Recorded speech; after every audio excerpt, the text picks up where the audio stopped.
Buen día, licenciado Segarra, buen día. Para arrancar Hola, esta buenos entrevista, días. un buen Buenos día. días, aquí estamos. ¿Cómo Eh, amanecemos? pre- Mal con esta situación de lo ocurrido en la ciudad del Cóndor. Esto es atrás del río Centro Norte y en efecto hay 4 muertos, como dice Ramiro. Hay que ver que las causas, lo más probable es la explosión de un tanque de gas porque funcionaban 4 restaurantes y la situación es complicada. Ya vamos a tener más informes sobre este tema. Javier, iniciemos la entrevista con el economista Fausto Ortiz, Por exministro de favor. Finanzas. Así que Muchas todo gracias. suyo. Iniciamos el diálogo. Buenos días, nuevamente economista Fausto Ortiz. Un placer tenerlo por la plataforma.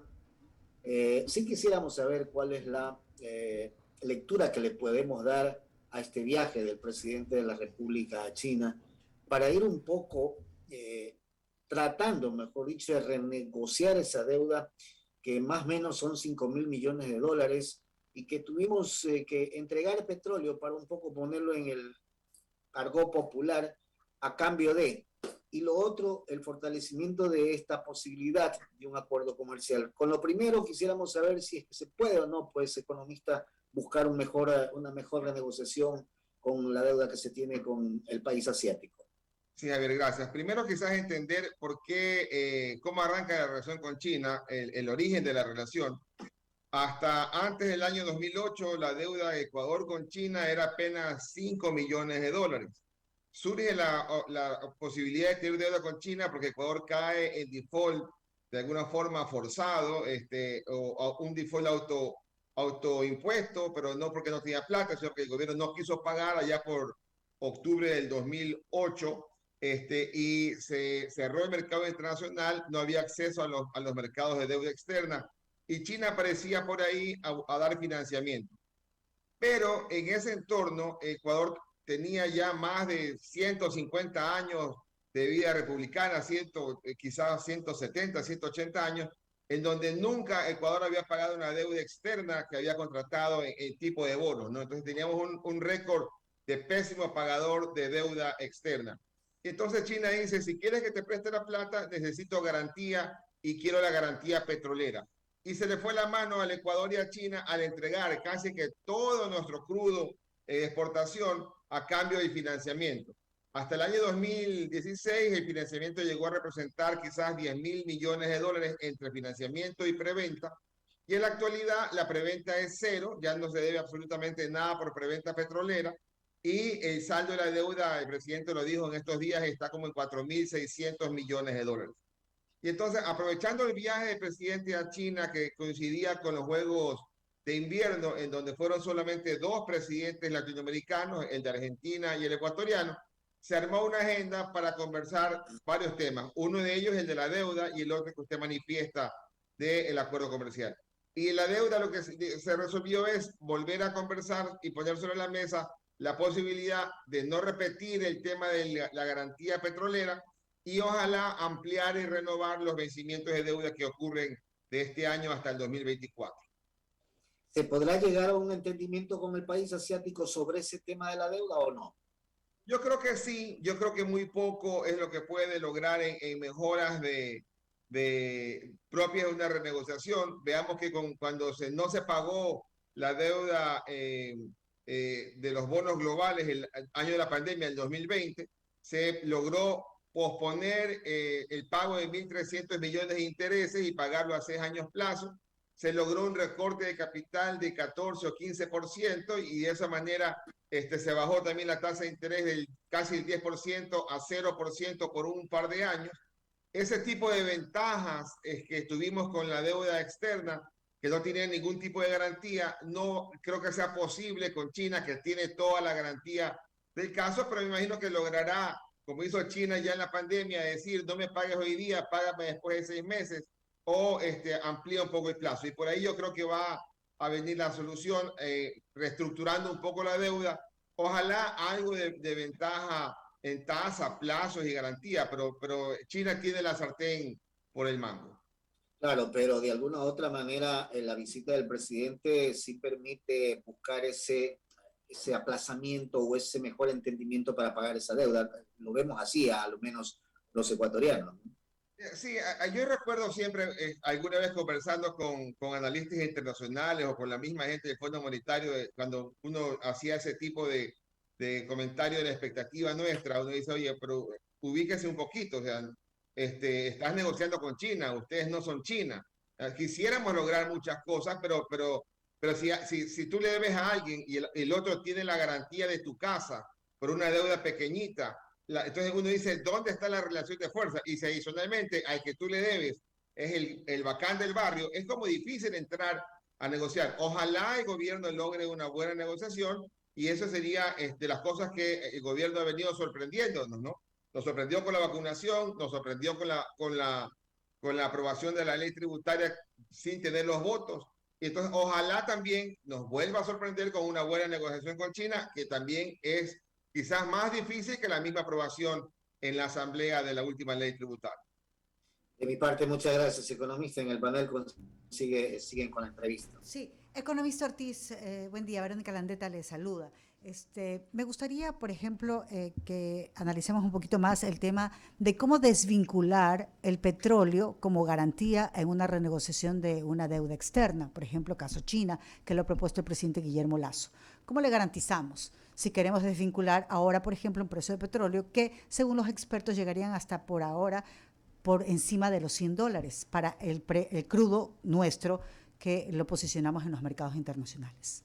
Sí, yo aprovecho para tratar de romper ciertos mitos, ¿no? Hay ciertos errores que la gente tiene y confunde. Nosotros no tenemos comprometido el petróleo con China a un precio determinado, es decir, no es que estamos vendiendo a la China siempre a un precio de 50 o 60. Le vendemos a China al precio que está en el mercado, lo que se llama el precio spot. Y entonces si uno mira a cómo le vendemos a China, es un valor bastante similar al que hubiéramos podido vender si el crudo fuera nuestro. Por supuesto, con mejores condiciones si lo tuviéramos que vender nosotros, porque ha habido evidencia de que cuando Ecuador ha vendido spot, es decir, lo ha vendido él mismo, ha tenido $1 o $2 más de mejoría. Y por eso que la gente dice, mira, ahí nos están perjudicando casi que en $2 o $3 en el tema de la venta, en ese formato de venta. Pero no es que hay un precio determinado y el precio de 100 que pueda llegar mañana no lo vamos a aprovechar. Vamos a poder vender a un precio internacional del crudo. ¿Dónde es el problema? Es que si yo mañana le vence una deuda con China que era de 1.000 millones y quizás mañana pagando en el ejemplo 50 y ya se venció esa deuda, no libero la garantía petrolera porque la garantía petrolera está inclusive más allá del plazo del crédito. Y si yo le quiero decir a China, oye China, ya te pagué toda la deuda, esos 5.000 millones de dólares, ya libérame el crudo. China te puede decir, mira, aquí el contrato dice que tengo que quedarme con el petróleo tuyo para comercializarlo a través mío un par de años. Entonces, y si tú quieres liberarlo, el contrato también dice que tienes que pagar una penalidad por liberarlo. Ese tipo de cosas son las importantes que hay que ir rompiendo el esquema para al menos, cuando ya paguemos la deuda con China, claro, reestructurada o no, al menos ya no tengamos esa especie de garantía petrolera o la obligación de que China nos dé vendiendo el crudo a los mismos destinos que nosotros hubiéramos podido vender. ¿Pero hay posibilidades de tener éxito en ese planteamiento? Yo creo que sí, tenemos expectativas elevadas en cuanto al proceso de negociación que pueda hacer el gobierno. Ojalá lo pueda hacer y ojalá de las mesas de trabajo que van a ir armando encontremos algo mejor que hoy día, ¿no? Por ejemplo, que tomemos un crédito de China a 5 años plazo, supongamos en ese plazo medianamente corto, sin tener que dar $0.5 más de petróleo como garantía. Eso es muy importante definitivamente anotar. Y ya que estoy tratando el tema del precio del petróleo, bueno, que teníamos que ver con la renegociación de la deuda externa con China, me gustaría saber qué es lo que nos puede representar definitivamente para el presupuesto, para la economía nuestra, este precio que pues ya lo hemos venido viendo, visualizando en las últimas 2 semanas, que sigue en ascenso. ¿Qué podría significar? Podría significar que podamos tener un mejor colchón, podría significar que vamos a poder pagar deuda nuestra y también deuda hacia otros países. ¿Qué es lo que nos representa este nuevo precio del petróleo? ¿Y cómo lo ve usted? ¿Se podrá mantener en el tiempo? A ver, hay varias cosas ahí. Primero, claro. El año pasado el presupuesto del Estado se hizo con un precio del petróleo para el 2021 de 59.70. Y el precio del crudo terminó bastante cercano, terminó en 62 o 63 dólares para el año 2021. Para el año actual, para el año 2022, el precio del crudo se lo presupuestó a 59.20. Entonces, para efectos de ejercicio que vamos a hacer en este momento, pensemos que el año pasado y el presupuesto terminó en 60 dólares. Okay. Y por otro momento pensemos que el precio del crudo, que hoy día afuera está en 90, pero para nosotros seguramente va a ser con un castigo de 10 dólares más o menos, pensemos en 80. Pensemos por un momento que termina en 80 dólares también el crudo ecuatoriano en el año 2022. Es decir, estaría 20 dólares arriba que el presupuesto con el que trabajamos para este año.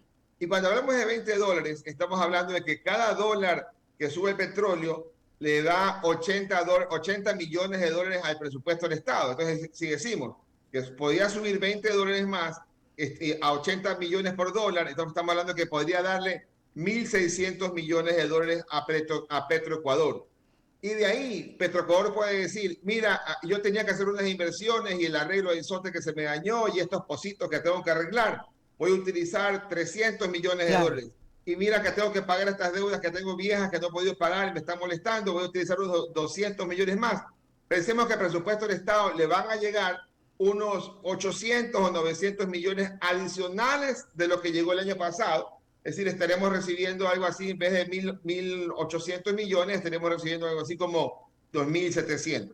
Y ese valor adicional, aquí, y esta es la parte importante en realidad, no es que esa plata me va a permitir hacer más carreteras, más obras y lo que la gente está añorando de alguna forma, ¿no?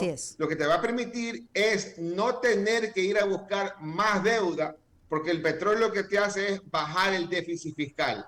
En vez de que sea 3.800 presupuestado, el petróleo te va a ayudar a que junto a la mejora en recaudación, que son 1.000 millones, le pueda, en vez de requerir 3.800, solamente requerir unos 2.000 millones de dólares de nueva deuda que hay que tomar, pero si no hubiera el precio del petróleo, habría que tomar 3.000 millones de deuda. Esa es un poco la relación. El gobierno podría decir, de esa mejora, yo quiero destinar 20% para algo adicional o 30%, pero eso ya es tema de política del gobierno.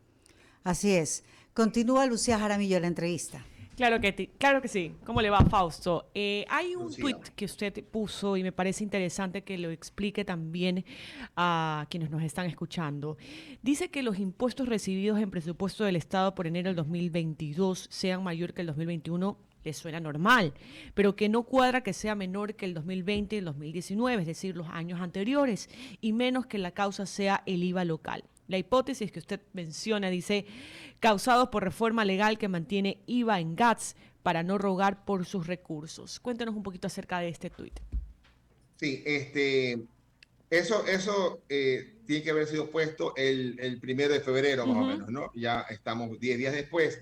Pero sigue siendo actual. Aquí hay varias cosas, ¿no? Primero, antes los municipios y prefecturas hacían una compra de algún producto y le retenían el IVA al cliente, al proveedor. Y los municipios, prefecturas, le entregaban ese IVA al gobierno. Y después de un tiempo le decían, devuélveme la plata que te entregué. Y el gobierno se quedaba con la plata en otra forma de fondeo y no les entregaba a tiempo y les entregaba tarde. Mal y nunca. Hubo una reforma legal el año pasado que decía, ya los municipios retienen el IVA, se lo quedan y no le mandan la plata al Ministerio de Finanzas y ya no tienen ese descalce de recursos. Entonces, eso es algo que ya está vigente. Y entonces acá yo junto mi tweet con la información que da el SRI. El SRI dice que hay 1.500 y pico de millones de dólares de recaudación en el mes de enero, que es 19% mayor que la recaudación de un año atrás. Y entonces uno dice, oiga, ¿cómo así si es 19% mayor al presupuesto del Estado? Solamente le llegan algo así como 1.300 millones. Es porque buena parte el SRI reporta cuánto se transó en IVA y si no le llega al gobierno puede ser porque en los municipios, y eso de alguna forma ya lo fueron corroborando en los siguientes días, los municipios se quedaron con ese IVA, Entiendo. ¿verdad? Entonces, al país le hace bien que haya más impuestos, porque quiere decir que estamos reactivándonos. A los municipios le hace bien que la plata no tengan que mandarla al Ministerio de Finanzas para que no le pague los recursos. Pero y la economía, bueno, termina viendo que en vez de que gaste el gobierno, lo termine gastando los municipios, ¿no? Y eso también lo junto con otro comentario sobre la Reserva Internacional del mes de enero, Sí. que los municipios, por ejemplo, de diciembre a enero han mejorado 200 millones de dólares su saldo de caja, ¿no? Entonces, eso otra vez, ¿por qué mejoraron? Porque en condiciones normales esa plata le hubieran tenido que mandar al Ministerio de Finanzas, pero ahora se la han quedado. Entonces, esa plata puede servir para que la distribuyan localmente y que la economía también se vaya reactivando desde la localidad, desde los municipios y prefecturas. 9:21 a.m. Estamos dialogando con el ex ministro de Finanzas, Fausto Ortiz. Sigue con más preguntas mi compañero Ramiro Cepeda. Fausto, ¿qué tal? Dime si escuché bien cuando le contestabas a Verónica Landeta sobre que así paguemos la deuda con China, quedamos anclados un par de años en el compromiso de venderles el petróleo. ¿Es así? Usted ha estado atento, Ramiro. Es así. Es así. Pero eso no... ¿Eso qué es? Pues eso ya no es una caución, pues. Eso ya es un costo financiero adicional que no tiene nada que ver con un crédito. O sea, ¿qué es eso? Sí, es el contrato que se firmó y por eso que el presidente de la República dice, quiero que la gente vea los contratos, y no es locura mía, quiero que vean que los plazos de crédito son determinados y que el valor de la garantía es mucho mayor. Y te lo pongo gráficamente con un número que es mucho más grosero. Le debemos a China 4.600 millones de dólares. Y el compromiso comercial con China del petróleo, dicen, ¿verdad? Yo he visto ahí en la prensa, que son 130 millones de barriles. Cuando tú multiplicas 130 millones de barriles, ¿verdad? Por $100, para hacerla fácil, estás hablando de 13.000 millones de dólares de venta petrolera que respalda los 4.600 de crédito. Entonces, eso también te explica, te da razones para creerme, por decir de alguna forma, que la garantía excede el plazo del crédito, porque tengo muchísima más garantía que el crédito y el plazo más largo. Lo triste del caso es que es como cuando la banca te dice, toma este crédito, pero si me lo quieres cancelar, hay una multa. Eso se usaba mucho antes, ya ha bajado bastante ese tipo de cláusulas, pero con China lo tenía. Y lo voy también a graficar de esta manera. En el 2009, el presidente Correa reclamaba públicamente, con China nos está pidiendo y nos está exigiendo unas garantías en exceso que es más duro que el Fondo Monetario, decía el presidente Correa.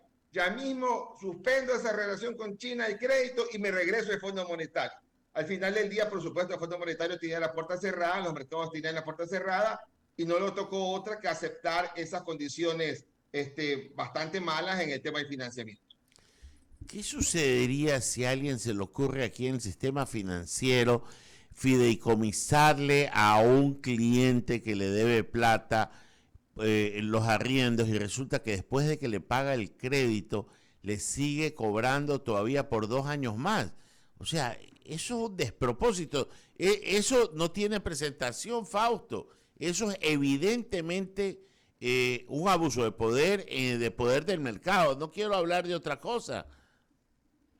Sí, la lógica es también que te quedas con una garantía extendida para asegurarte que siempre vengas a tocarme la puerta porque tienes la garantía y de alguna forma atarte a ese financiamiento, ¿no? Es decir, y por eso yo lo planteé hace un rato. Si tengo garantía hasta el 2026 y el crédito es hasta 2024, entonces toma un crédito que al menos utilice esa garantía. Cuando lo otro sería, en la línea tuya, quizás en la parte legal, ir a pelear por el contrato, a decir, terminemos aquí el contrato y no me cobren la penalidad. Pero firmó el país esos contratos y los acuerdos que se han firmado se cumplen y si no se cumplen hay que ir a alguna tienda de arbitraje para tratar de decir que el que firmó lo hizo de mala fe o con algún otro elemento. Yo creo que la tenemos perdida en esa pelea. Hay que hacer lo que dice el presidente, sentarse, hacer notar de lo que ha ocurrido y tratar de desbaratar esos contratos que son lesivos para la economía ecuatoriana. Fausto, en otro tema, hay en la Asamblea Nacional una suerte de querer tirar abajo la ley que entró por el Ministerio de la Ley, valga la redundancia, el tema tributario, financiero, que tiene un nombre larguísimo. ¿Y qué efectos tendría eso en la economía? Habida cuenta de que primero son unos ingresos para el gobierno y segundo fue nuestra carta de presentación para el Fondo Monetario. Sí, a ver, supongamos que la Asamblea va y aprueba una ley en la que elimina esa ley. Y todo igual que la tira abajo. Y supongamos por un momento que se pueda hacer. Yo tengo mis dudas que se pueda hacer, porque en temas de impuestos es el Ejecutivo el que tiene que crear o derogar. Pero supongamos por un momento que se pueda hacer. Entonces, ¿qué implicación tiene? El impuesto a la renta este año nos seguirán haciendo la retención idéntica que nos hicieron en el mes de enero. Pagaremos el impuesto a la renta en el mes de marzo o abril del año 2023, porque esa ley tiene vigencia aunque la derogue. Y porque cuando la derogue, el impacto de la derogación entrará el 1 de enero del año siguiente. Por lo tanto, el fisco tiene asegurados sus recursos de impuesto a la renta. ¿Cuáles podría tener en riesgo si es que puede ocurrir, que yo creo que no, el asunto que derogue la ley? Aquellos impuestos patrimoniales, ¿no? Tanto el de las personas como el de las empresas. Pero en principio, el argumento que yo creo que pesa es que el Ejecutivo es el que puede lanzar la ley para crear impuestos o una ley para bajar impuestos, ¿no? Sí, yo ahí discrepo porque es un tema de procedimiento y no de contenido. Entonces no es que están derogando una ley por su contenido, sino por el procedimiento en que fue entrada en vigencia. Así, pero 2 abogados, 3 criterios, y aún más si hay un economista, entonces ahí va a haber 5 criterios, imagínense, Fausto. Agradecerte por la entrevista, Fausto. Aquí está la directora interina de la interina. Sí, del interino del interinazgo. No, economista, un poco para cerrar el tema de la ley tributaria, que sí sería muy importante, definitivamente. Ya, y si se llega a derogar, ¿cómo podría suplir el Estado esta recaudación tributaria, esta recaudación fiscal ya para el próximo año? ¿Habría algo novedoso que se pueda introducir ahí? Muy poco en el tema tributario, mucho en el tema del recorte del gasto. De hecho, el gobierno ha dicho, ¿por qué pusimos la ley y por qué le pusimos el impuesto patrimonial? Porque necesitábamos tiempo para poder hacer los correctivos, ¿verdad? Entonces, si te quitan la ley y te quitan los ingresos, lo que vas a hacer es avanzar con un déficit fiscal más alto mientras toma los correctivos. ¿Qué le sirve al gobierno? ¿Con qué está jugando a favor? Con un precio de petróleo alto, un buen precio de petróleo que compensa y que hubiera permitido inclusive no tomar alguna medida tan brusca en el tema patrimonial. Pero lamentablemente el gobierno sabe que hay urgencias, tenía un déficit fiscal elevadísimo de $7,000 millones en el 2020, lo logró bajar casi que a la mitad, a 3.500 millones, 3.800 millones en el 2021. Y para mi gusto sigue bajando el déficit demasiado acelerado en el 2022, el año actual, a un valor quizás inferior a los 2.000 millones, ¿no? Porque mientras más baja el déficit fiscal, más rápido, más te pega la economía, es más lenta de recuperación. Y solo para terminar con un dato, hace unas cuantas semanas daban el dato del crecimiento económico esperado para el año 2022 y decía el Banco Central 4%, ¿no? Que es a la mitad de lo que caímos, el 7.8%. Y leía en estos días el Banco Central, volviendo a presentar la cifra, que el número pareciera que es 3.5, ¿verdad? 3.55. Entonces, estamos con un crecimiento económico relativamente lento y acelerar el corte del gasto o más impuestos lo hace que sea aún más lento, ¿no? Ok. Javier, ¿tienes alguna otra interrogante? ¿Alguna otra inquietud? No está, Javier. No está. Bueno, agradecemos al economista Fausto Ortiz, ex ministro de Finanzas, por haber tenido este diálogo de la mañana aquí por I99. Gracias a ustedes. Saludos cordiales. Hasta luego.